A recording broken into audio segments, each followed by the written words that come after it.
Qu'est-ce que c'est que cette chose extraordinaire qu'est la bienveillance? Effectivement, vous avez dit, on n'est pas des bisounours.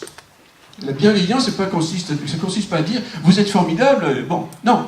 On a un a priori de bienveillance parce que justement c'est un outil, je veux dire, quasi méthodologique. C'est-à-dire que c'est à partir du moment où on est dans la bienveillance, c'est-à-dire qu'on a un a priori selon lequel, la personne a des choses passionnantes à nous dire et à nous apprendre.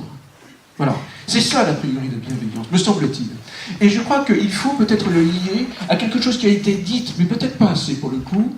C'est ce que j'appellerais l'esprit positif.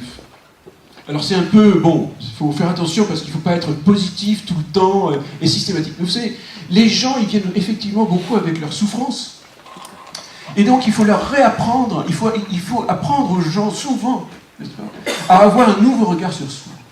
Un peu comme Vazavi qui parle du recadrage, vous savez, le recadrage. L'idée, oui, ben, vous savez, quand on pose des questions, les récits de vie, moi je pose la question souvent, c'est quoi vos 10 grands succès, vos 10 grandes réussites? 10 grandes réussites? Moi, il dit 10 grands échecs, j'aurais pu vous dire, mais 10 grandes réussites, c'est difficile de dire.